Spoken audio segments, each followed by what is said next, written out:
परम पूज्य योगीनाथ अवधूत श्री संतराम महाराजना 194 संवादी महोत्सव प्रसंगे योजाયેલ रामकथाना कथाव्यास જે બાપુશ્રીને ચરણોમાં વંદન। આ પ્રસંગે આશીર્વચન અને દર્શન માટે પધારેલા મોહમ્મદેશ્વર પરમ પૂજ્ય શ્રી ગોવિંદજીની આરાધના ચરણોમાં વંદન। પાંડા બાબા સેવા સંસ્થા જામનગરના મહંત પરમ પૂજ્ય શ્રી દેવપ્રસાદજી બાપુના ચરણોમાં વંદન। અત્રે ઉપસ્થિત महंत वृंद संत वृंद एमना चरणों में वंदन। परम पूज्य मोहन श्री रामदास जी महाराज की आज्ञा ने प्रेरणा थी 194 महोत्सव ये अपने सौ पूज्य बापू की दिव्य वाणी में उजवी रहा है।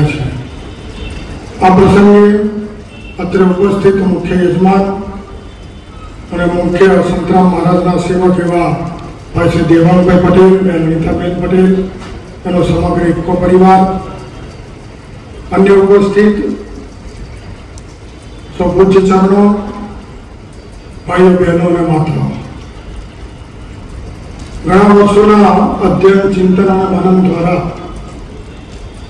परम पूज्य मोहन श्री रामदास जी महाराजे योगीराज मानस ए रामायण जेवी ज एक प्रतिकृति એ ઉતારી અને સમગ્ર વિશ્વ માટે આજે આપણે લોકાર્પણ કર્યું છે।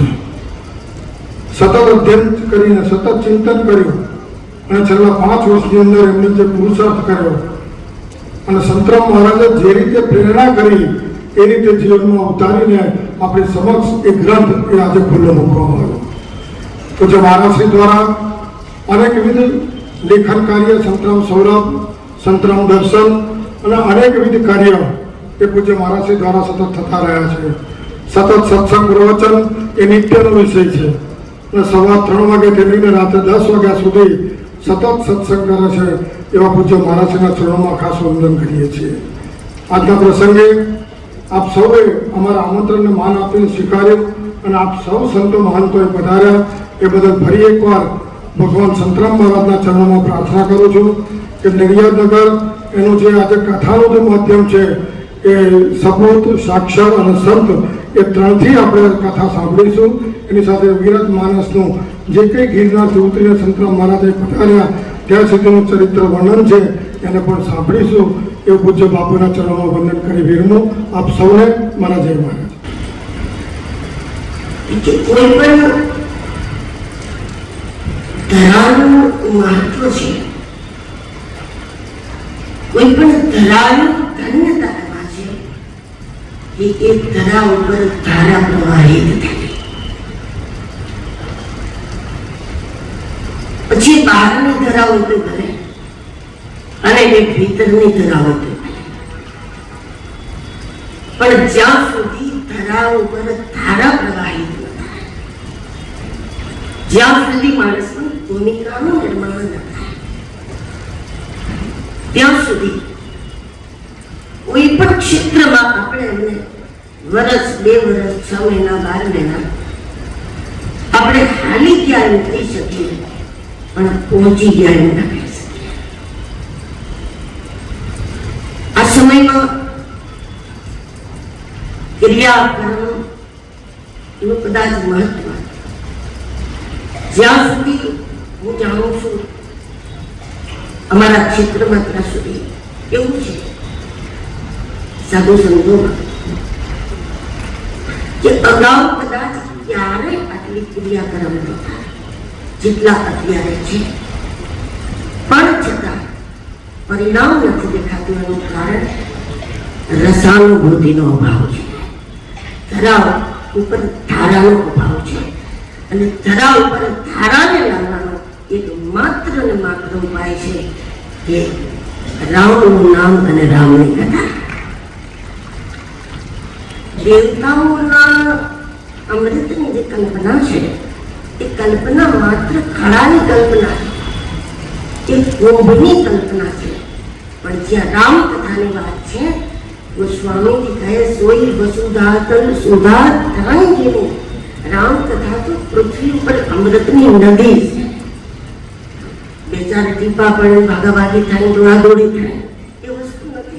જોઈ વસુધા કરે સુધા રામની પૃથ્વી ઉપર રામ કથા એ અમૃતનો કુંભ નથી પણ એ અમૃતની નદી છે.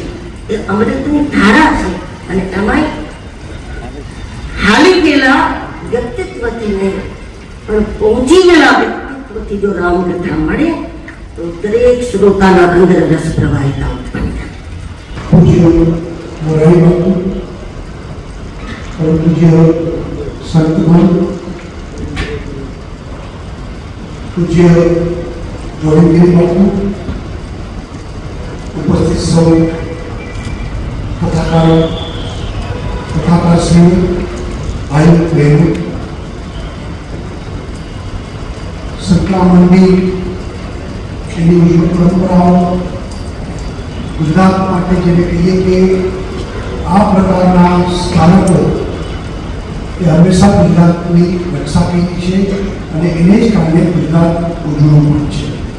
અને ત્યારે આજથી આ પૂજ્ય મોરારી બાપુની કથા શરૂ થાય છે અને અનેક કાર્યક્રમો આવનારા દિવસોમાં થવાના છે. ત્યારે સમગ્ર ગુજરાતની જનતા વતી આ બધા કાર્યક્રમો એકદમ જેને કહીએ કે દિવ્ય અને આધ્યાત્મિક ચેતનાને જગાવનારા બની રહે એવી પરમાત્માને પ્રાર્થના.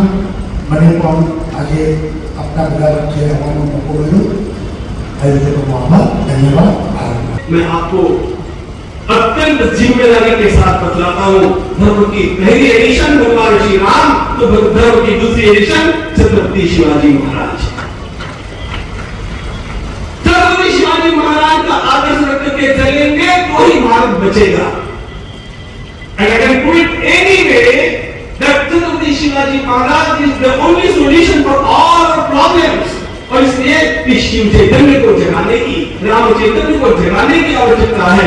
और इसीलिए मैं कभी कभी पूज्य बापू से प्रार्थना करते रहता हूँ कि आप एक बार तो भी मानस पुरुषार्थ को बोलिएगा या शौर्य मानस के ऊपर बोलिएगा. उसकी आज बहुत आवश्यकता है. आप जैसा एक युग प्रसिद्ध वक्ता यदि उस बात को लोगों के सामने रखेगा, मेरी तो बात कौन सुनेगा, लेकिन आपकी बात संसार सुनेगा. इसलिए आप ईश्वर का जागरण कीजिएगा. आपसे अपेक्षा है. मुख्य बात बताता हूँ, जो लोग संग्राम महाराज जैसे होते हैं, जो लोग हिमालय की कंदरा में बैठ करके और अपना ध्यान धारणा अधिकरण करते हैं, वे महान योगी होते हैं. लेकिन उस प्रकार के लोगों के आशीर्वाद लेकर के एक दूसरे स्तर के लोगों की आवश्यकता होती है जो विश्व के चैतन्य को जागरूक करते हैं. स्वामी विवेकानंद कहा करते थे, ठाकुर रामकृष्ण परमहंस तो एकाग्र होते हैं. ठाकुर रामकृष्ण परमहंस कहीं पर भी नहीं गए, लेकिन उनसे चेतना लेकर के विवेकानंद ने विश्व को जगा दिया. उसी प्रकार इस प्रकार के सिद्ध पुरुषों से चेतना लेकर के हम जैसे लोग इस विश्व का जागरण करते रहेंगे तो अपने आप अपने आंखों के सामने जैसे राम मंदिर हमने देखा है, 370 को हटते हुए देखा है, उसी का राम राज्य को स्थापित होते हुए देखेंगे और भारत को दूर स्थान पर विराजमान देखेंगे. ये सब देखेंगे. इसलिए मित्रों, अंतःकरण में रोज 2 पंक्तियां निरंतर बोलते रहना. मैं बोलते रहता हूँ, आप भी बोलते रहना. देश से है प्रेम तो, देश से है प्रेम तो, देश से है प्रेम. देश का प्रेम और ये कथा इसका संबंध क्या है आप ऐसा मत सोचिए. मैं भारत भक्ति कथा करता हूँ. भारत भक्ति कथा साथ साथ इनकी जो मैं करता हूँ, तो नचिकेता तो नेताजी, तो चतुर्वेद तो चंद्रयान. ये क्यों करता हूँ? श्रीमद् भागवत के पंचम स्कंद में भारत का जो वर्णन आया है, आप संसार का सारा साहित्य मत डालिए. श्रीमद् भागवत के पंचम स्कंद में भारतवर्ष का जो वर्णन आया है, भारत की जो स्तुति आई है, उतनी सुंदर स्तुति आपको और कहीं पर भी नहीं मिलेगी. हमारी ये भारत भूमि हमारी आराध्या है. भगवान श्री राम इसलिए तो कहे धरणी कर भूमिष्ठ स्वर्गात गरीयसी, इस भारत के साथ प्रेम करो। स्वामी विवेकानंद से एक बार विदेशी शिक्षकों ने पूछा, स्वामी जी आपने हमारे लिए कितना किया, हम आपके लिए क्या करें? स्वामी जी ने कहा, you want to do something for me? जब सबने कहा जी स्वामी जी आप बोलिए, स्वामी जी ने केवल एक वाक्य कहा, मैंने कहा यदि आप मेरे लिए कुछ करना चाहते हैं, एक एक काम कीजिए, लव इंडिया, भारत से प्रेम करो, भारत से प्रेम, भारत से प्रेम करो। ये मेरा देश बचना चाहिए। ये देश बचेगा तो राम कथा बचेगी, ये देश बचेगा तो भागवत बचेगी, ये देश बचेगा तो वैदिक परंपरा बचेगी, और ये देश बचेगा तो जनतंत्र बचेगा, ये देश बचेगा तो मानवता बचेगी। नहीं बचेगा तो क्या होगा? बांग्लादेश में आपने जो देखा है मित्रों, वो होगा। वो यदि नहीं होने देना है तो अंतःकरण में निरंतर भक्ति भाव लाते हुए कहते रहिएगा, यदि देश से है प्रेम तो, देश से है प्रेम तो, देश से है प्रेम तो हर पल में कहना चाहिए, देश से है प्रेम तो हर पल में कहना चाहिए, मैं रहूं या ना रहूं, भारत के रहना चाहिए, भारत के रहना चाहिए, भारत के रहना चाहिए।